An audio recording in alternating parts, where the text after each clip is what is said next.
Guys हम सबको पता है कि गोजो कितना पावरफुल और कितना कूल कैरेक्टर है और मेरे दिमाग में आया कि भाई क्या होता है अगर अपना गोजो रिकार्नेट कर जाता है, किस तरह से टेलीपोर्ट कर जाता है नारुतो वर्ल्ड के अंदर। मतलब भाई कितना ज़्यादा क्रेजी होता। तो चलो बिना किसी देरी के कहानी शुरू करते हैं। हम लोग देखते हैं कि गोजो को किसी तरह का ऑब्जेक्ट मिलता है, वो जैसे उस ऑब्जेक्ट को उठाता है वो अचानक से टेलीपोर्ट कर जाता है नारुतो वर्ल्ड के अंदर। उसको समझ में नहीं आ रहा होता वो क्या होता है। सो एक्चुअली जो उसने ऑब्जेक्ट उठाया होता है वो एक कर्स ऑब्जेक्ट होता है जिससे वो तुम अलग अलग यूनिवर्स के अंदर ट्रैवल कर सकते हो। सो ये देख के वो बहुत ज़्यादा हैरान होता है ये कौन सा वर्ल्ड, उसको बिल्कुल कुछ समझ में नहीं आ रहा होता क्योंकि आसपास उसको सिर्फ जंगल ही जंगल दिख रहा होता है। तभी गोजो देखता है किसी इंसान को कुछ दागा झाकी कर रहा होता है कहीं पे। वो इंसान कोई और नहीं होते, जिराया सेंसे होते हैं। और गोजो भी काफ़ी ज़्यादा अजीब को लग रहा होता है कि ये इंसान क्या कर रहा है। जब गोजो ध्यान से अपनी सिक्स सेंस की मदद से देखते हैं तो वो देखता है कि ये इंसान, हम लोग को पता है जिराया सेंसे क्या देख रहे होंगे, सो वही देख रहे थे। ये देख के तो एक सेकंड के लिए गोजो भी ब्लश करने लगता है। फिर वो जाता है, उसको तो एक समझ में आ गया है कि ठरकी बुढ़ा है। तो वो जाता है उसके ऊपर बहुत ही एक जोर से उसको टपली मारता है जिससे जिराया सेंसे बहुत गुस्सा हो जाता है और गोजो की तरफ देखने लगते हैं। गोजो उनसे कहता है तुम ये क्या कर रहे हो। तो भी जिराया सेंसे कहते हैं तुमसे क्या मदद, तुम अपने काम से काम रखो। तभी गोजो कहता है बुढ़ाओ तुम्हारा टाइम निकलने का आ गया, तुम इस टाइम क्या हरकतें कर रहे हो। तभी जिराया कहता है कि तुम मुझे को जानते नहीं हो, तुम इस हिडन लीफ विलेज के अंदर हो, मैं हूँ लेजेंडरी सानिन। ये सुन के गोजो का मुंह उतर जाता है, उसको समझ में नहीं आता ये बुढ़ा क्या बकवास कर रहा हो। वो उससे कहता है कि ये लेजेंडरी सानिन कौन हो, तुम क्या बकवास कर रहे हो और पहली बात जगह कौन सी, मेरे को समझ में नहीं आ रहा होता। जिराया ये सब सुनकर थोड़ा सा अजीब लगता है क्योंकि इस इंसान के अंदर उसमें कुछ अलग ही तरह की एनर्जी फील हो रही होती है। वो किसी तरह का चक्रा नहीं होता वो, बट वो बहुत ही पावरफुल एनर्जी होती है। तभी जिराया उससे डायरेक्ट पूछ लेता है कि तुम कौन हो और यहाँ क्या कर रहे हो। और इस बात का गोजो जवाब देता है मेरे को नहीं पता, मैं अचानक से यहाँ पे टेलीपोर्ट हो गया और मेरे को बिल्कुल समझ में नहीं आ रहा ये कौन सी जगह है और तुम लोग कौन हो और मैं इस टाइम कहाँ पे हूँ। तो जिराया को कुछ समझ में तो आ जाता है कि इंसान कुछ तो डिफरेंट है, ये इस यूनिवर्स या इस प्लैनेट से नहीं है क्योंकि इसके अंदर से कुछ अलग ही तरह की चीज़ फील हो रही होती है, अलग ही तरह की एनर्जी। हम लोग देखते हैं जिराया सेंसे थोड़ा सीरियस हो जाता है, उसे कहने लगते हैं तुम इस टाइम हिडन लीफ विलेज के अंदर हो और यहाँ पे बहुत सारे अलग अलग तरह के शिनोबीस रहते हैं और अब तुम बताओ। तो गोजो बताना चालू करता है कि वो टोक्यो जापान से और वो एक सॉर्सरर है। जिराया सुन के बहुत ज़्यादा हैरान होता है कि फर्स्ट ऑफ ऑल कि सॉर्सरर क्या होते हैं। सो गोजो एक्सप्लेन करता है कि हम लोग सॉर्सरर्स होते हैं जो अपनी पावर से अलग अलग टेक्निक्स होती हैं हम लोग परफॉर्म करते हो, जितनी भी कर्स फिट होती है उनको ख़त्म करते हैं। ये सुन के तो लिटरली जिराया को समझ में नहीं आ रहा होता। जिराया बिल्कुल विश्वास नहीं कर पा रहा होता कि जितना भी इसने गोजो ने कहा है, क्योंकि वो जो टोक्यो जापान जिस चीज़ का नाम ले जिस जगह का वो तो उसने कभी ज़िंदगी में अपनी सुनी नहीं। और बल्कि जिराया एक लौता ऐसा एक कैरेक्टर होगा नारुतो के अंदर जिसने लिटरली पूरा वर्ल्ड घूमा हुआ है। सो उसको बिल्कुल समझ नहीं आ रहा होता ये आदमी कहाँ से आया। उसको लग रहा होता है ये सब आदमी झूठ बोले, सब आदमी बनाए बैठते हैं, पर वो एक चीज़ को झूठ नहीं समझ पा रहा होता क्योंकि उसके अंदर से बहुत ही भयानक तरीके का प्रेशर निकल रहा है। एक चीज़ समझ जाता है ये आदमी कैसा भी झूठ बोल रहा है, सच ये आदमी बहुत ही ज़्यादा पावरफुल है और ये इस आदमी के अंदर कुछ तो मिस्टीरियस है जो हम लोग को नहीं पता। सो एक बात कह देता है गोजो से कि तुम भले कहीं से भी आए हो और तुम्हारा जो भी एनर्जी है तुमको उसको कंट्रोल रखना होगा और किसी भी तरह का अटैक है किसी भी तरह के इंसान को तुम्हें नुकसान नहीं पहुंचाना होगा अगर तुमको यहाँ रहना है। अगर तुम्हें ज़रा सी कुछ मैंने सुनने में आया कि तुमने किसी इंसान को नुकसान पहुंचाया या फिर कुछ ऐसी हरकत करी जिससे हम लोग को नुकसान पहुंच सकता है, तो जितने भी शिनोबीस हैं और मैं भी वो सब मिलके तुमको ख़त्म कर सकते हैं। तो तुमको संभाल के रहना होगा इस चीज़ से। तभी गोजो हंस के कहने लगता है अरे बुढ़ाऊ आप तो बहुत ज़्यादा टेंशन ले रहे हैं, आप टेंशन ना लिए, मैंने भी लाखों पता नहीं कितने लोगों की जान बचाई है। मैं ऐसा कुछ नहीं करूँगा जो आपके लीफ विलेज में ऐसा कुछ भी किसी को नुकसान पहुँचे, क्योंकि मेरे को भी किस तरह का रास्ता ढूंढना है जिससे मैं अपनी जगह वापस जा पाऊँ। तभी हम लोग देखते हैं जिराया थोड़ा सा सांस में सांस लेता है कि इसको पता चल रही होता है ये इंसान बुरा तो नहीं है, भले ये बहुत ताकतवर है पर ये इंसान बुरा नहीं है। सो वो जिराया उसको कहते हैं चलो मैं तुमको हिडन लीफ विलेज में घुमाता हूँ। हम लोग देखते हैं जिराया और गोजो गलियों में घूम रहे होते हैं विलेज की। तभी जिराया को कोई खूबसूरत लड़की दिख जाती है और दौड़ के उसकी तरफ जाला जाता है और हम लोग देखते हैं गोजो भी ये चीज़ से बहुत ज़्यादा हैरान हो जाता है। वो कहते हैं ये बुढ़ा कितना ज़्यादा ठरकी है। तभी उसके आसपास के जो लोग भी होते हैं वो भी उसके कपड़े देख के बहुत ही ज़्यादा हैरान होते हैं और लिटरली लड़कियां तो उसकी दीवानी हो रही होती है क्योंकि गोजो अपना है इतना ज़्यादा खूबसूरत। तभी हम लोग देखते हैं वहाँ पे एक और लड़की आ जाती है, इसको हम लोग सब जानते हैं, वो होती साकुरा। जैसे ही वो गोजो को देखती है उसका चेहरा तो पूरा लाल टमाटर जैसा हो जाता है क्योंकि उसने पहली बार इतना ज़्यादा खूबसूरत इंसान देखा होता है। उसको पहले लगता है कि 700 से ज़्यादा खूबसूरत या हैंडसम कोई नहीं हो सकता, बट जैसे उसने गोजो को देख लिया तो उसकी लिटरली रातों की नींद उड़ने वाली है। अब वो लड़की इतना ज़्यादा ब्लश कर रही होती है और डायरेक्ट गोजो पास जाती है उसको घूर ही रही होती है। और हम सब जानते हैं नारुतो कितना ज़्यादा पसंद करता था साकुरा को अपनी, तो साकुरा को पास जाता गुस्साने लगता है कि तुम वहाँ पे क्या कर रही हो। और वो ये चीज़ से बहुत ज़्यादा जेलस हो रहा होता है कि ये इंसान कौन है जो यहाँ पे खड़ा जितनी भी लड़कियाँ उन सबको अट्रैक्ट कर रहा है। तभी नारुतो कहता है उस जितनी भी औरतें होती है वो सबको भगा देता है और साकुरा को भी हिला के अपने होश में लाता है। फिर हम लोग देखते हैं वो पहले जाके घूसा मारती नारुतो, कहती तुमसे क्या मतलब मैं क्या करूँ। तुम यहाँ से निकल जाओ, तुम जैसे बसूरत आदमी को मेरे को कोई ज़रूरत नहीं है। हम देखते हैं कि गोजो सबको शांत करता है और लिटरली जितनी सारी लड़कियाँ होती है वो सबको वापस वो घर भेज देता है, कहते हैं मैं तुम लोग से बाद में मिलूंगा। तभी साकुरा तो स्टिल अभी तक उसको घूर रही होती है। तभी नारुतो से इंसान को थोड़ा ध्यान से देखते हो, कहते हैं तुम तो काकाशी सेंसेई की तरह लगते हो, तुम्हारे बाल तुम्हारी हरकतें भी थोड़ी थोड़ी और दिखने में तुम काफ़ी सही हो, तुम काफ़ी हद तक काकाशी सेंसेई की तरह लगते हो, बट तुम्हारे कपड़े थोड़े बहुत अलग है और तुम्हारी आंखों पे कुछ अजीब सी पट्टी है। तभी नारुतो पूछता है तुम्हारी आंखों पे दोनों तरफ पट्टी है तो तुम देख कैसे रहे हो? तभी वो कहते हैं कि मेरी ये पावर है, मैं किसी भी तरह देख सकता हूँ। तो नारुतो डायरेक्ट पूछ लेते हैं कि तुम्हारे पास व्याकुगान है कि जिससे तुम आर पार देख सकते हो?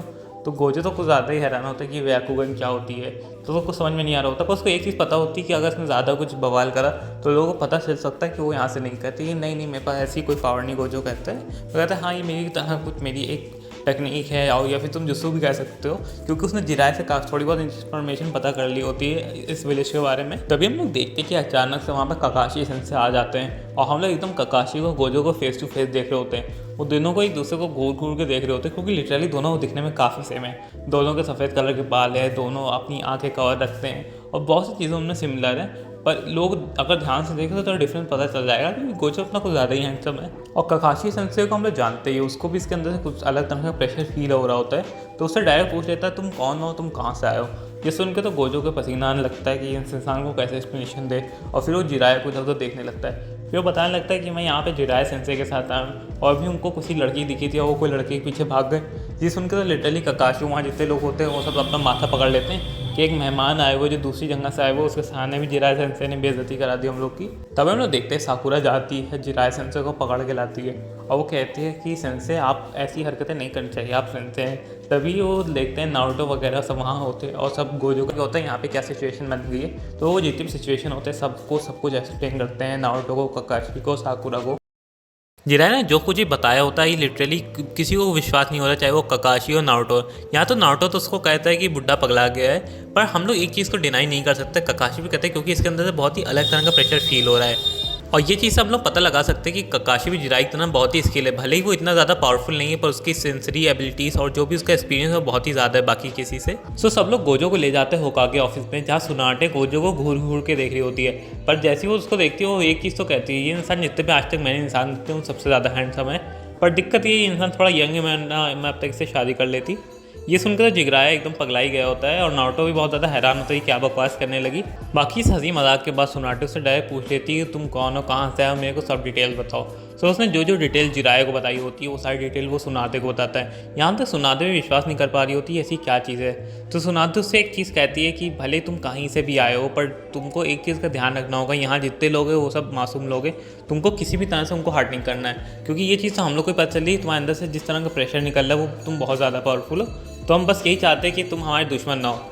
इस बात का गोजो रिप्लाई करता है कि मैं आपका कोई दुश्मन नहीं हूँ, मैं बस अपने घर जाना चाहता हूँ और मैं बस इतना चाहता हूँ कि जब तक मैं घर नहीं जा पा रहा है तब तक मैं यहाँ रहूँ, और अगर मैं किसी तरह की आपसे मदद कर सकता हूँ तो वो भी मेरे को करने के लिए रेडी हूँ। बस मुझे आप यहाँ रहने की वो इजाज़त दे दी, क्योंकि मेरे को बस थोड़ी देर रहना है, जिससे मैं जैसे मेरे को मिल जाए कोई तरीका अपने घर जाने का मैं तुरंत चला जाऊँगा। तभी गोजो के हाथ में हम लोग कोई चीज़ देखते हैं और सुनाते पूछ लेती तुम्हारे हाथ में ये चीज़ क्या है। सो जो गोजो बताता है ये वही चीज़ है जिससे मैं यहाँ पे आ गया हूँ। मेरे को नहीं पता ये कैसे चालू होगी, क्योंकि जब मेरे को मिली थी इसके अंदर काफ़ी लाइट टाइप की थी, बहुत सारी रोशनी थी, पर अब इसके अंदर कोई लाइट नहीं है। इसका मतलब ये अभी काम नहीं करेगी, बट मेरे को नहीं पता, हो सकता है थोड़े दिन बाद या कुछ देर बाद ये काम करने लगे। तभी कुछ शिनोबी आते हैं और वो सुनाते को बताते कि हम लोग ने इताची और किसामे को देखा है विलेज के अंदर।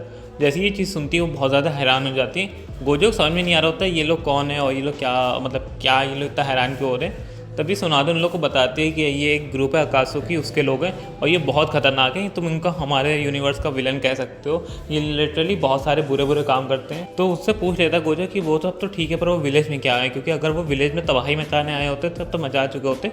तो वो उसको पूरी कहानी बताती कि नारुतो के अंदर कि 9 टेल बीस से वो ऐसे 9 बीस है, उनको ये सारे बीस कलेक्ट करते हैं और वो यहाँ पे आए नारुतो के अंदर से बीस निकालने के लिए, और उनका पूरा मकसद ये है कि सारे बीस को एक जगह करना और कुछ अब बहुत ही बड़ा करना। तभी सुनाते नारुतो कह देती तुम कहीं पे जाके छुप जाओ, बाकी मैं किसी और शिनोबीस को भेजती हूँ उनसे लड़ने के लिए। ये बात सुन के नारुतो बहुत ज़्यादा गुस्सा हो जाता है। वो कहता है कि अगर मैं जाऊँगा तो मैं ही लड़ूंगा उनसे, मैं कहीं छुपूंगा नहीं। और हम सब जानते हैं नारुतो को कि नारुतो तो अपना छुपने वाला है नहीं कहीं।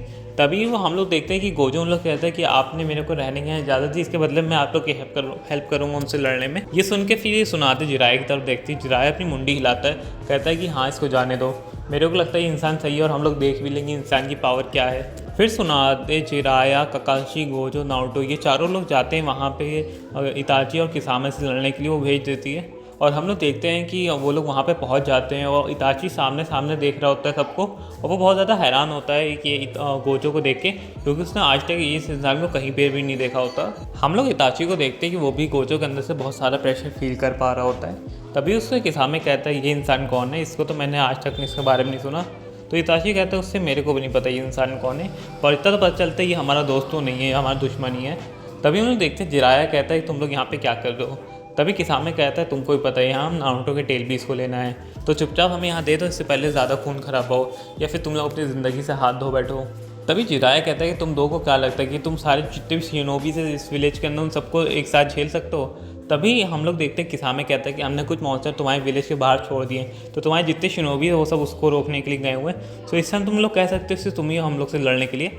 ये बात सुन के तो ककाशी भी थोड़ा हैरान हो जाता है, क्योंकि इतने सारे मॉन्स्टर को वहाँ छोड़ दिया जिससे उनको हेल्प तो आने वाली नहीं 1 घंटे तक। इसका मतलब इन चारों को ही लड़ना पड़ेगा, जिसमें से ककाशी जिराए से लड़ने के लाएगा, नारुतो को तो उन लोग को सेव करना है, और गोजो को पता नहीं कि उन लोग को संभाल भी पाएगा कि नहीं, क्योंकि उसकी पावर तो उन लोग को अभी तक पता ही नहीं। उन लोग को ध्यान कहीं और होता है, तभी इस बात का फायदा इताची उठा लेता है। वो अपनी मांगेक्यू शारिंगन चालू करता है, जिससे उन दोनों को, ककाशी जिराए दोनों को गेंजुत्सु में डाल देता है। उसके बाद वो हंसने लगता है किसामे और नारुतो को देख के कि तुम अब क्या करोगे। तभी वो लोग को लिटरली गोजो को तो इग्नोर कर रहे होते हैं। तभी हम लोग देखते हैं किसामे कि गोजो के ऊपर हमला कर देता है। कहता है जो इंसान तुम कोई भी हो, हम तुमको जानते नहीं, पर तुम इन लोग के साथ है, इसका मतलब तुम्हें साथ ही में मरना होगा इन लोग के। हम लोग देखते हैं किसामे अपनी तलवार से गोजो के ऊपर हमला करता है, पर लिटरली सब लोग बहुत ज़्यादा हैरान हो जाते हैं, क्योंकि लिटरली गोजो की इन्फिनिटी की वजह से उसके ऊपर कोई हमला लग ही नहीं रहा होता है। ये देख के तो वहाँ पर जितने लोग खड़े होते हैं, इताची, किसामे, नारुतो, सबकी फट गई होती है कि ये किस तरह की पावर है। किसामे वहाँ पर रुकता नहीं है, बहुत सारा के अलग अलग अटैक करता है, तलवार से अटैक करता है, वो अपने वाटर स्टाइल जिस्सू से भी अटैक करता है, पर कोई अटैक लिटरली गोजो को छू ही नहीं रहा होता है, क्योंकि उसकी इन्फिनिटी की वजह से। ये देख के तो वो लोग बहुत ज़्यादा हैरान होते हैं, और गोजो फिर हंसने लगता है कि तुम बच्चों को क्या लगता है तुम मेरे से जी सकते हो। उसके बाद वो अपना ब्लू अटैक उसके ऊपर छोड़ देता है, वो इतना पावरफुल होता है। किसामे अपनी तलवार को आगे कर लेता है उसके अटैक को रोकने के लिए। वो किस तरह से उसके अटैक को रोक तो लेता है, पर वो लिटरली इतना ज़्यादा दूर जाकर गिरता है, उसके इम्पैक्ट से उसको बहुत ज़्यादा चोट लगी होती है। ये देख के तो इताची भी बहुत हैरान हो जाता है। तभी इताची फिर से अपने मांगेक्यू शारिंगन उसके ऊपर करता है। उससे वो पहले उसके ऊपर जो उसकी ब्लैक फायर होती है उससे अटैक करता है, पर ब्लैक फायर का कोई असर नहीं होता इन्फिनिटी की वजह से। उसके बाद वो अपना गेंजुत्सु उसके ऊपर करता है गोजो के ऊपर, और ये चीज़ इस टाइम वर्क कर जाती है। गोजो अपने आप को बहुत ही अलग जगह पा रहा होता है। वो देखता है उसके सामने इताची खड़ा है। इताची कहता है भले तुम्हारे पास फिजिकल अटैक काम ना है, पर गेंजुत्सु तुम्हारे ऊपर काम आएगा। गोजो को समझ में नहीं आ रहा होता, उसको लग रहा होता है ये किसी तरह का डोमेन है। तभी इताची कहता है भले तुम जो भी कर लो तुम यहाँ से बच नहीं सकते, और मैं जितना चाहूँ उतना तुम पर अटैक कर सकता हूँ। तभी हम लोग एक चीज़ याद करते हैं कि आपने गोजो के पास 6 आइज़ है, और वो लिटरली इतनी ज़्यादा पावरफुल है कि वो लिटरली चीज़ों को मॉलिक्यूलर लेवल पे देख सकती है। उसे एक चीज़ तो समझ में आ गया होता है इतनी भी यहाँ पे चीज़ है, ये सब उसके माइंड के अंदर हो रही है, ये बिल्कुल रियल नहीं है। सो बहुत ही आसानी से गोजो अपना डोमेन करता है, उसके जैसे जितना भी गेंजुत्सु होता है सब टूट जाता है। और ये देखिए इताची बहुत ज़्यादा हैरान होता है। तभी हम लोग देखते हैं जिराया, ककाशी वो लोग भी वापस अपने होश में आ जाते हैं। वो लोग भी बहुत ज़्यादा हैरान होते हैं, क्योंकि किसामे इंजर्ड पड़ा होता है, और इताची की में आंखों से खून निकल रहा होता है, क्योंकि उसने मांगेक्यू शारिंगन कुछ ज़्यादा यूज़ कर दिया होता है। ये चीज़ देख के तो जिराया, ककाशी बहुत ज़्यादा हैरान होते हैं। वो लोग पूछते हैं नारुतो से ये सब किसने करा, तो वो गोजो की तरफ इशारा करता है। वो लोग जैसे गोजो को देखते हैं वो एक चीज़ समझ गए होते हैं इंसान जितना हम लोग सोचते थे उससे ज़्यादा ताकतवर है। तभी हम लोग देखते हैं इताची तुरंत किसामे को उठाता है, उनकी तरफ एक कुनाई फेंक देता है गोजो की तरफ। तभी वो कुनाई जाके उसके कंधे से लगती है, और लिटरली हम लोग देखते हैं उसकी इन्फिनिटी वर्क ही नहीं करी होती है, उसके कंधे से खून निकलने लगता है। और ये देख के लिटरली गोजो बहुत ज़्यादा हैरान हो जाता है। वो कुनाई को देख के कहता है ये तो कोई मामूली सी कुनाई लग रही, लोहे की बनी हुई, इसके अंदर तो किसी तरह की पावर नहीं है जो मेरे इन्फिनिटी को वो ख़राब कर सके या रोक सके, तो ये मेरे चोट कैसे लग गई। तभी हम लोग को याद आता है कि इताची जो है पता वो बिल्कुल किसी को हर्ट नहीं करना चाहता है। हम लोग को पता है वो सब शिनोबी के साइड है, वो खाली एक्ट करता है इस तरह से कि वो उन लोग का दुश्मन है। और उसकी गोजो की इन्फिनिटी वर्क भी ऐसी करती है, जब इंसान उसका दुश्मन होता है या उसकी विलिंग होती है उसको मारने की, तभी वो वर्क करती है। इस तरह से वो वर्क नहीं करती। इसी वजह से वो कुनाई उसको हर्ट करके चली गई होती है, क्योंकि इताची कोई इंटेंशन नहीं होता गोजो को मारने का या हर्ट करने का। वो खाली वहाँ से बच के निकलना चाहता था उन लोग को क्योंकि अगर ऐसा ना होता तो किसामे कुछ ना कुछ करके अकात्सुकी को बता ही देता कि इताची उन लोग को धोखा दे रहा है। पर ये सब बातें गोजो को तो नहीं पता होती, वो अपने कंधे को पकड़ के सोच ही रहा होता है अभी तक। तभी जिराया नारुतो के पास आता है। यहाँ तक नारुतो की तो आंखें एकदम बड़ी हो गई होती है। वो अब तक गोजो से इतना हेट कर रहा होता है, उसको गोजो बहुत ज़्यादा पसंद आने लगता है, क्योंकि वो बहुत ज़्यादा पावरफुल है। वो तो कहता है कि अपनी टेक्निक उसे सिखाने के लिए तभी गोजो कहता है कि मैं तुमको अपनी टेक्निक नहीं सिखा सकता, क्योंकि यहाँ पे इस वर्ल्ड के अंदर कोई कर्ज एनर्जी है ही नहीं, और जो मैं अभी यूज़ कर रहा हूँ ये सब लिटरली मेरे अंदर स्टोर है। गाइस आई नो वीडियो बहुत ज़्यादा छोटी थी, अगर हो सकता है प्लीज़ ब्रो इस वीडियो को लाइक करो और चैनल को सब्सक्राइब करो, और इसका नेक्स्ट पार्ट मैं बहुत ही जल्द आऊँगा। और प्लीज़ अगर तुमको कोई और पे वीडियो चाहिए तो कमेंट करो, और भाई इस वीडियो पे व्यूज़ नहीं आ रहे तो हो सके तो प्लीज़ को शेयर करो। मैंने इसका पिछला पार्ट डाला था, ये बहुत ही गंदा इसका पार्ट गया था। आई नो पीपल तुम लोग को बहुत पसंद आ रही है वीडियो, बट मेरे को कम से कम व्यूज़ तो आने चाहिए। तो मैं बस इतना चाहता हूँ कि तुम इस वीडियो को शेयर करो जितना हो सके, जिस पे और इस पर व्यूज़ आए।